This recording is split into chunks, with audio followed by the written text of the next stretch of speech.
Il y a, Mathieu Bocoté, vous allez en parler, les protestations ailleurs en Europe. Mais exactement. Un peu partout en Europe, on le voit en ce moment. Aux Pays-Bas, ça a dégénéré, c'est le moins qu'on puisse dire. Reconfinement en certains lieux. On parle de la question appelons ça de l'inquiétude pour un reconfinement plus généralisé s'étend en Europe aujourd'hui. Est-ce que les Français doivent s'inquiéter aujourd'hui de la possibilité d'un reconfinement dans les prochains temps? On a une situation aujourd'hui avec une cinquième vague et des éléments qui peuvent à la fois nous inquiéter et en même temps qui peuvent nous rendre confiants. Ce qu'on constate, c'est que cette cinquième vague, elle démarre de façon fulgurante. On a une augmentation des cas sur une semaine qui est de quasiment 80%. Je crois qu'on est à 17 000 cas par jour en moyenne. On a un taux d'incidence qui est estimé aujourd'hui à 164 pour 100 000 habitants. Il était à 100 en début de semaine, lundi dernier. Donc on voit qu'il y a une augmentation très forte des contaminations. Mais on sait aussi en France qu'on a d'abord une très large couverture vaccinale. Les Français se sont massivement fait vacciner. On est plutôt en avance par rapport à nos voisins sur le rappel de vaccination. On y reviendra peut-être, même si ce n'est pas encore suffisant. Il faut que les Français concernés continuent à aller faire le rappel.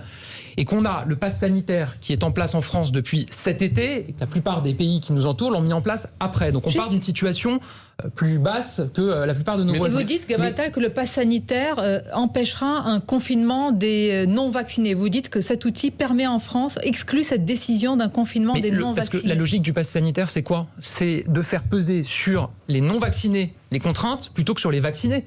Et ça, on l'a fait dès cet été. D'ailleurs, on avait été critiqué par une partie de l'opposition pour avoir fait ce choix. On était un des premiers pays à le faire.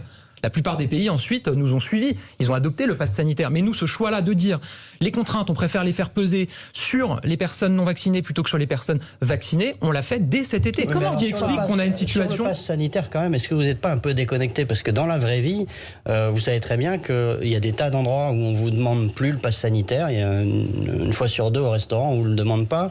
Vous savez aussi qu'il y a des trafics, des gens qui font des screenshots de leur QR code, qui se les échangent, etc. Et donc finalement, s'il n'y a pas plus de contrôle, le pass sanitaire est assez inefficace. Vous avez raison, on avait eu un certain nombre de remontées effectivement ces dernières semaines sur une diminution du nombre de contrôles et sur un certain relâchement dans certains établissements recevant du public qui ne demandaient plus le pass sanitaire. C'est pour ça que le président de la République, dans son allocution il y a à peu près 2 semaines, est intervenu et a dit qu'il demandait au gouvernement qu'on augmente les contrôles. Et les contrôles ont augmenté.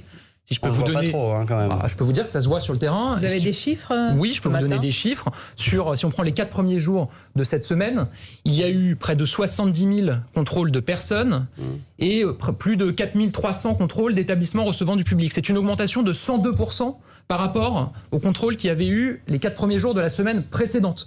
Donc vous voyez bien que les contrôles augmentent.